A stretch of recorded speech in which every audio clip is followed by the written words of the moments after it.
Hello everybody, this is the program Capital Ideas Life, and I'm your host, Mike Gibson. The Department of Hospitality of Moscow is the unofficial name of the organization about which we're going to tell you all about today. 2021 is the anniversary for the main department for the organization of the Diplomatic Corps, a part of the Foreign Office of Russia. The organization is celebrating its 100th year anniversary since its foundation. Every foreigner who comes to the capital of Russia on an official visit knows that living and working in Moscow with the help of GlavUpDK means feeling like you're just at home. And today, this we will experience for ourselves. On today's program, 100 years of the main administration for service to the Diplomatic Corps under the Russian Ministry of Foreign Affairs. Unique historical mansions in the service of the Diplomatic Corps.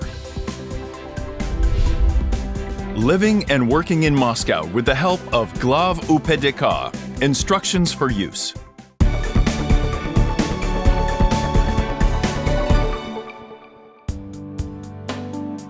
An embassy is a diplomatic mission of a country established and located on the territory of another country, which exists to maintain diplomatic relations between these states.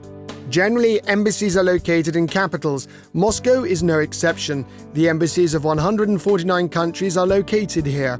A huge number of diplomats and their family members and other staff of diplomatic missions live and work in the capital of Russia. The efficacy of diplomats' work depends on how comfortable and convenient their living conditions are in Moscow, which certainly affects the formation of their opinion of the country as a whole. It is for this reason that a high-quality reception of representatives of foreign states in the Russian capital is regarded as a special mission, and one might even say an art. The main industrial and commercial department for servicing the Diplomatic Corps under the Ministry of Foreign Affairs of Russia has been providing this high level of reception to foreign guests in Moscow for 100 years.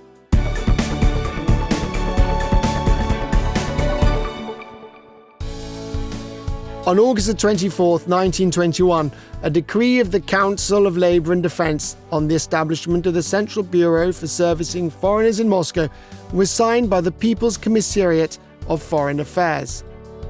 The abbreviation was Bureau BIN. This date is widely regarded as the beginning of the history of GlavUpDK. The new organization was to provide foreigners, especially diplomats, with rooms, furniture, everyday services and food.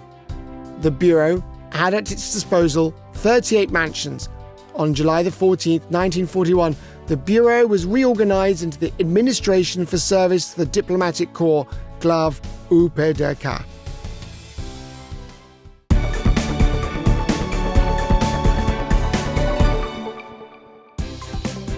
Today, GlavUpDK is a modern, diversified enterprise with extensive experience in serving diplomatic representatives. The organization is especially proud of its unique historical mansions, which are under the economic supervision of GlavUpDK. For example, the house of Alexei Ermolov on Prichistinka, a site well known to all Muscovites, and the beautiful adornment of Ostozhenka Street, a Gothic mansion by the architect Lev Kakushev, and of course the famous Zinaida Pertsova house.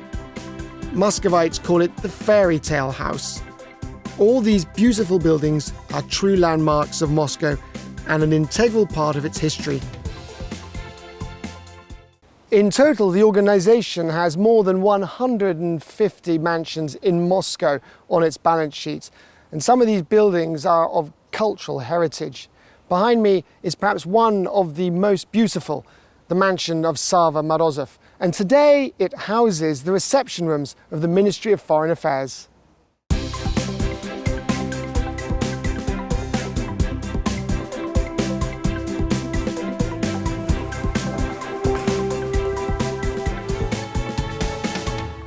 Vyacheslav. Good morning. Good to see you. You too? What a splendid place. Please, could you tell us about its history? Yes, in fact, it is a very unique mansion for Moscow. The mansion is quite rare in this city. It is an English neo-Gothic of the late 19th century. It was built by Sava Morozov, one of the richest men in the Russian Empire. According to legend, merchant Sava Morozov wanted to please his wife Zinaida and give her a house, the likes of which had not yet been seen in Moscow. Of course, Morozov did not build the family estate himself. The mansion became one of the first major independent works by the subsequently famous architect Fyodor Shechtel. He suggested to the Morozov family 3 projects for the main house in the French Renaissance, Rococo and English Neo-Gothic styles. Sava Morozov was a famous Anglophile as he had studied for several years in Cambridge and he had studied the basics of textile production in Manchester. Therefore, he chose the English style for the building. Он здесь располагался, проживал. Sava Morozov lived here, but unfortunately he didn't live here very long. This was because from 1893 to 1898, the building was under construction, and as we all know the story very well, in 1905 there was a tragedy, and he was found dead with a bullet wound. After the death of Sava Morozov, his wife sold the estate to the industrialist and philanthropist Mikhail Rebushinsky. After the October Revolution, the entrepreneur emigrated from Russia. The mansion was nationalized and became the property of the government. On December 8, 1918, Vladimir Lenin spoke here during the meeting of the Moscow Provincial Congress of Soviets. In 1929, the mansion was handed over to the People's Commissariat for Foreign Affairs of the USSR. With the transfer of the mansion to the People's Commissariat for Foreign Affairs, a new period of its history began. Now the house is rightfully considered one of the main attractions of Moscow, and its interior is much superior to the exterior. The refined decor of the interiors leaves no one indifferent. In the main hall, on the walls, there are textiles with knight symbols and carved wooden panels. The passage to the main staircase leading to the Lord's chambers is guarded by bronze figures of warriors. On the wall is a stained glass window by the great Russian painter Mikhail Vrubel, a knight mounted on a horse and accompanied by a page and squire. And what's in here? And here we have the Baroque Hall, which we are observing with you, with Bagaevsky. This is a very famous artist. This is the wonderful original chandelier. Yes, the chandelier is fantastic. With a fireplace, a big fireplace. It was just a tribute to the fashion of the period.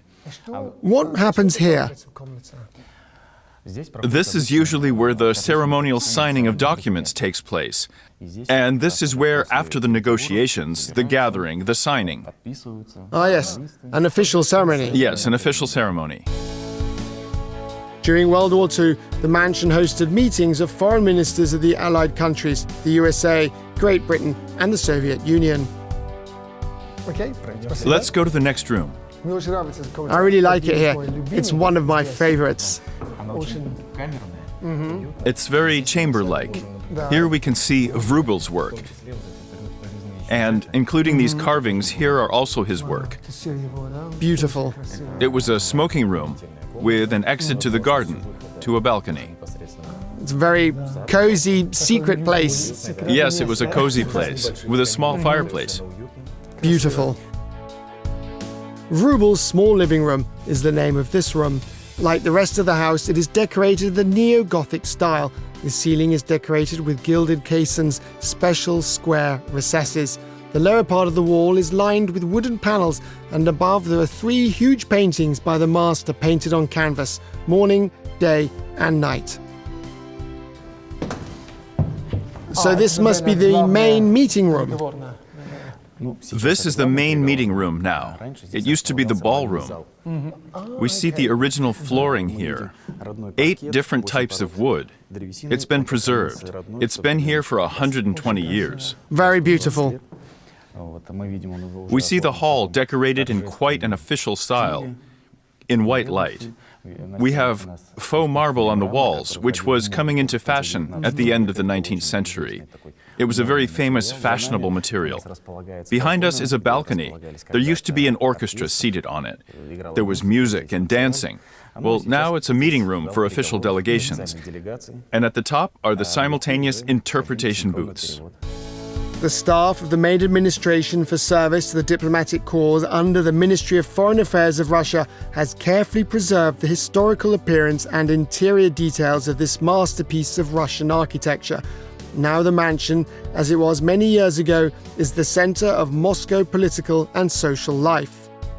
But despite the fact that the house is closed to the public, anyone can now take a walk through it, albeit virtually. The official website, the GlavUpDK, has launched virtual tours of the mansion run by the enterprise. A total of 8 3D tours have been created as part of the project.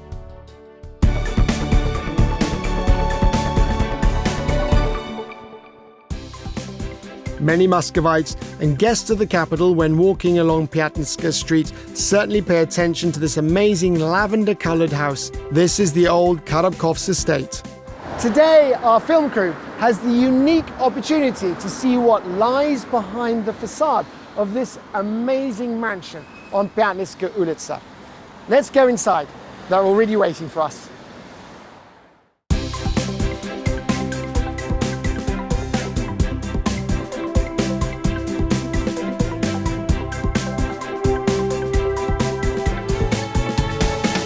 Alexei. Hello? It's a pleasure to see you.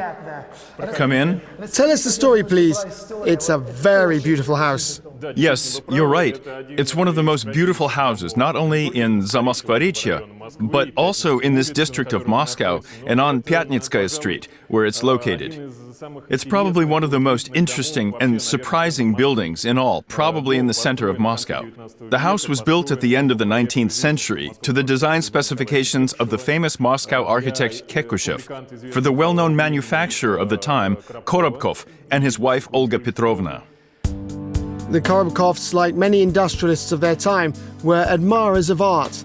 Despite the fact that there are no paintings by famous artists in the mansion, like in the Morozov house, the interior decoration is an indication of the owner's taste preferences. This is the core of the house, the central hall, the dance parlor. This is where the receptions were held. Here, the hosts, the owner of the house, Olga Petrovna Korobkova, welcomed her guests. Here we can see musical instruments and masks. Everything says that this is a festive decoration.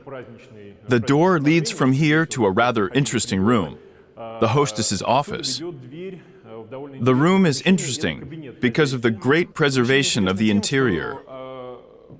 We are just above the main entrance of the building. Here we see a huge window. It's amazing in its size. For that time, the end of the 19th century, on an industrial scale, such glass was not made in Russia. It was evidently brought from somewhere abroad.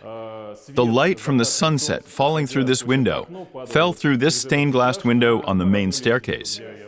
The stained glass window was restored to its historical condition, as was everything else. The hardwood floor has been preserved here. The floor, yes. It is an author's parquet of the late 19th century. It was made according to Kekushev's design, like everything else in the house. His colleague Sergei Schultzman helped with many of the projects. It's a very modern design. It's like the 20th century. And it's even still the original. Yes, anything so unique goes through the years, through the centuries, and is relevant again. And it feels very contemporary. And this is the master's office. At first glance, it looks like they used wood, but if you look very closely, this is actually a plaster, tinted in a technique called Alfrane painting. At the end of the 19th and beginning of the 20th century, this was a very fashionable technique. Artists specialized in it. They could tint any element to match anything: fabric, wood, metal. Is it cheaper than real wood? It was a lot more expensive. There was no problem with wood in Russia, but imitation has always been expensive. Okay. Another beautiful hall. What was in here? This was the dining room. This was where receptions were held. There was a table here. This preserved glass barrier led to the winter garden. The conservatory has changed a bit now. Apparently, these windows were not here. They were bigger, but during its lifetime, the layout has changed a little bit. And the conservatory just became kind of this big room. But you can guess that big exotic plants used to grow here. Over the years, this house has been rebuilt many times. New rooms were added, new tenants were moved in.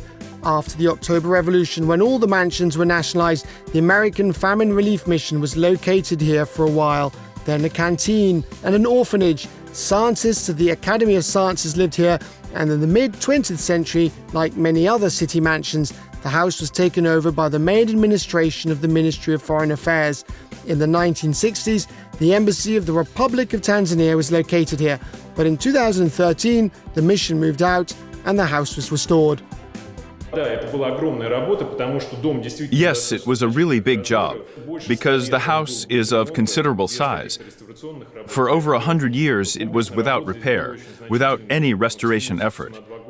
The amount of work that was done here was significant. It took 2 years, and all these activities and efforts of the GlavUpDK and of the licensed restoration organizations, which carried out all the work, were rightly appreciated.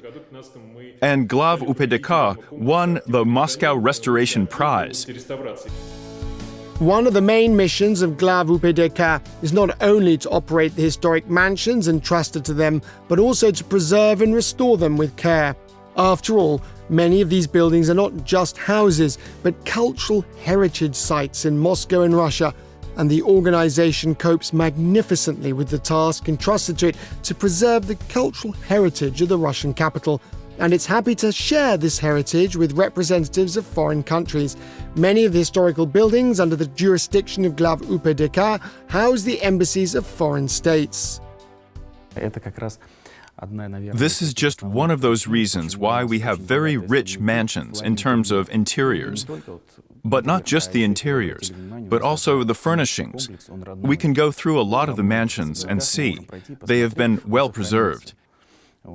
It hasn't been nationalized, sent to a museum. And many things remained in their places, and we can still see them there.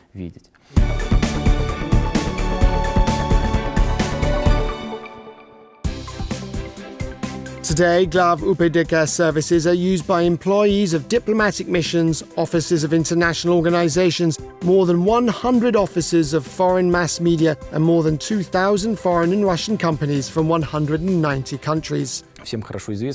It is well known that when you come to an unfamiliar country, you often do not know some of the legal intricacies.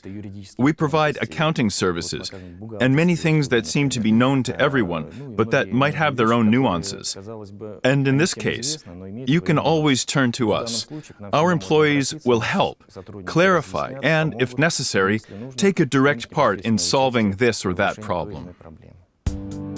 And they will also help you find comfortable housing or premises for your business. Today, GlavUpDK is the largest and one of the most experienced players in the commercial and residential property rental market in Moscow. Working in the real estate market, GlavUpDK is guided by the principles of the so-called civilized lease. First of all, this means that all real estate under GlavUpDK's management is in federal ownership. Therefore, foreigners will not have to deal with intermediaries and dubious contracts. Moreover, the price per square meter remains unchanged for the entire term of the lease, even if it is a long-term contract. Nowadays, such a format of the relationship between tenant and landlord is very popular among the Russians as well. In addition, all of GlavUpDK's commercial and residential properties are located in the best areas of the city. We have a fairly large number of properties, more than 1 million square meters. Basically, they are located either in very convenient locations, from which it is easy to get to the city center, or directly in the center.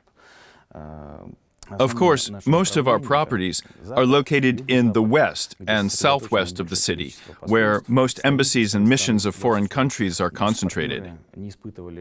This is so that our partners don't have difficulty moving around, and they can choose a location that's close to their workplace or their organization. In addition to the historical buildings under its management, GlavUpDK also has facilities that the organization has built itself. The company erected its first mixed-use complex in 1989. Park Place was an absolutely innovative project for that time, not only for Moscow, but for the whole of Russia.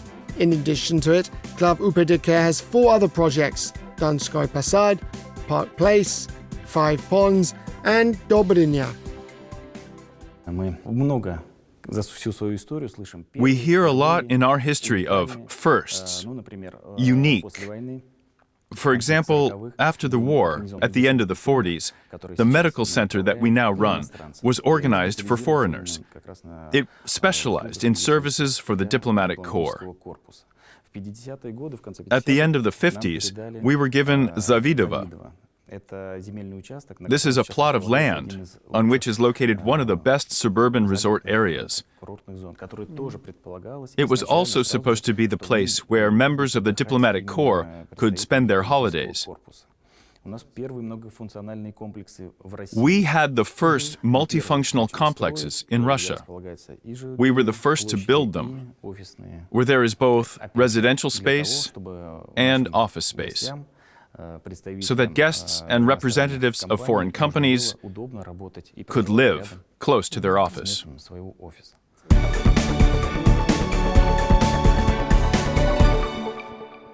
Behind us is the multifunctional complex 5 Ponds. It was built in 2010, and during this time it has become very popular with foreigners who come to Moscow to live and work.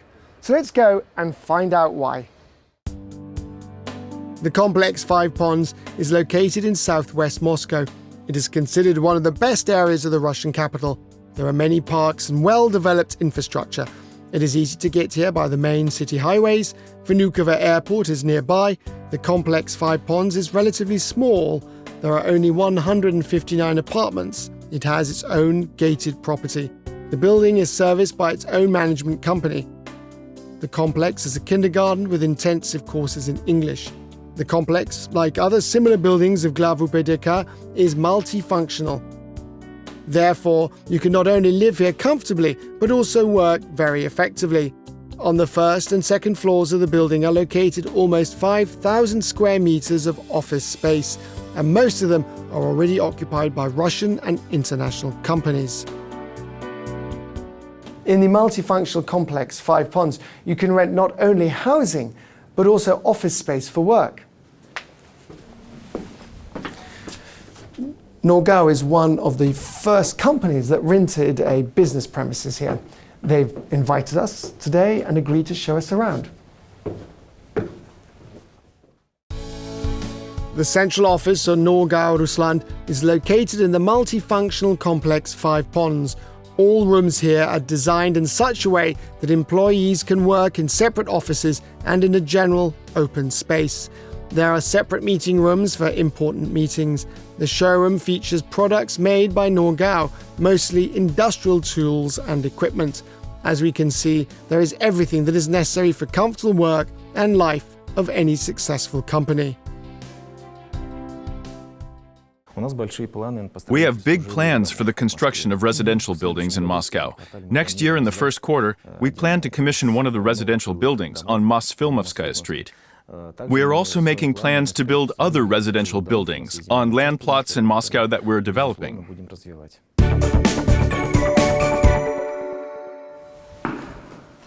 You can rent apartments from GlavUpDK with or without furniture. We're currently located in one of their apartments at the multifunctional complex Dobrynya. This is not one of the biggest apartments in this block. The area is 180 square meters. A fresh renovation has just been completed, and the apartment is now awaiting a tenant.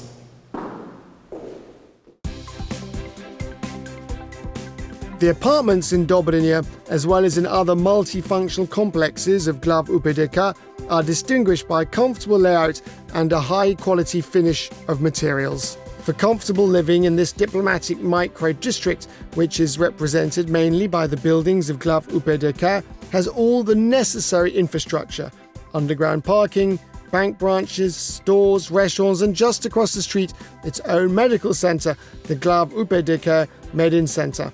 And we will definitely visit it on one of our future programmes.